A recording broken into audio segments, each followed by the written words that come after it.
Good morning, good evening, good afternoon, everybody. This is Jay here at Fort Living Room Homestead. I just wanted to take some time and share this unboxing of a first aid kit that I picked up, or a trauma bag, I should say. I've got some prior medical training in the military.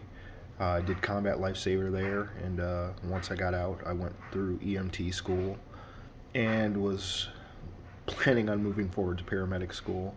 But some things happened, choices made, life happened, and I ended up leaving that behind. But I never forgot the training.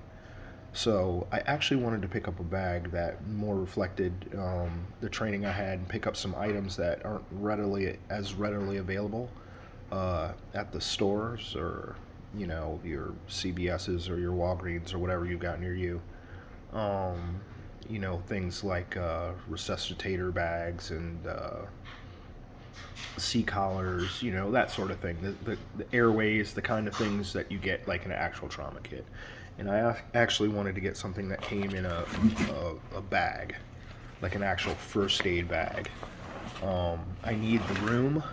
I wanted something to where it was a little more organized, and I can have it set up like in a way that's actually more familiar to my training or whatever. So as you can see over here, this is my old trauma kit that I had. I've got some good stuff in here. I've got my your tourniquets and your wound closure strips, butterflies, all kinds of pads, gauze, your wraps, all that sort of stuff. I just, again, needed a way to consolidate it all. So I decided to hop online again, and Lightning Products, which their gear is pretty solid from what I can see. It's a really nice first aid bag. It's got the reflective tape all around. Not only does it have the reflective tape on it, it's also got leather stitching, to keep that stuff from peeling off. All the tags have the reflective tape. It's a really cool bag. You can really see like this bag from anywhere. You got your little star of life on there. Came with some really cool items. I love this kit because it actually came with an oxygen tank. You can't actually ship tanks with oxygen in them.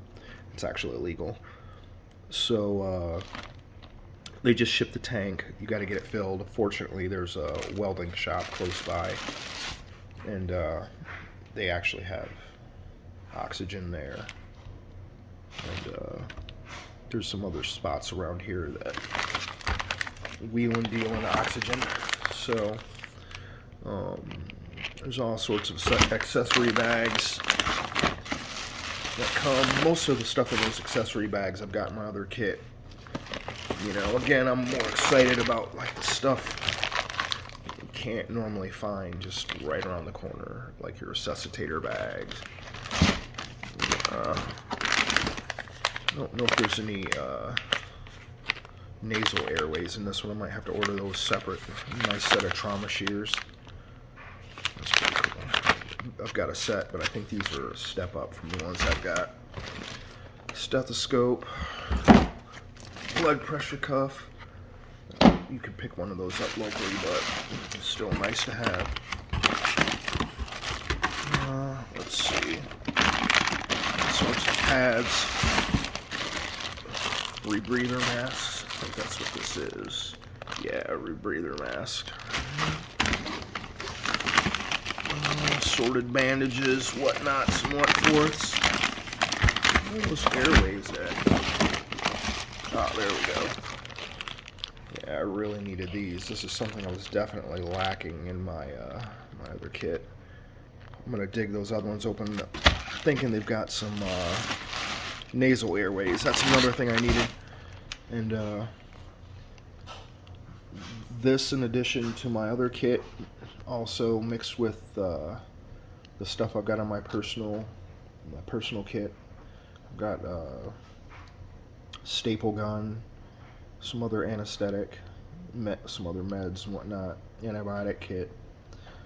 It's gonna make for a pretty nice kit. So I say that to say this. I encourage everybody to think first aid. Think about some things that you may need for the future, because you may find yourself in a situation where there's no medical assistance available, and you might want to consider getting some training and picking up some supplies. It can do nothing but help. Even if somebody or love gets hurt, having the tools and the ability to take care of them, that's priceless. So just some things to think about. And I know a lot of people are like, well, I can't afford to just go out and do this and do that. Well, truth be told, it just so happens that through my job, they have a flexible spending account where you can, and some employers have this, for it's just an option I'm throwing out there, but you can use that flexible spending account to pay for deductibles, pay for prescriptions, and medical equipment is also included in that first aid equipment. And this all qualifies as first aid equipment. So, well, check with your employers, check with your departments just to make sure of that. But I know for a fact that my flexible spending is covered, or this is covered by my flexible spending, because that is how I basically acquired all my other first aid stuff for my first aid kit. So, yes, that is an option. Just throwing that out there for some of you who, are blessed and privileged enough to be in that position. But you can also do some other things, like picking things up piece by piece. Every time you're out, pick up some stop bleed here. Pick up some gauze pads there, or some ace bandage rolls here. You can always piece it together. But again, first aid is something we should all definitely be thinking of with the times that we're living in today. And I will leave it at that. Thanks for taking the time to share this unboxing with me, and have a good night.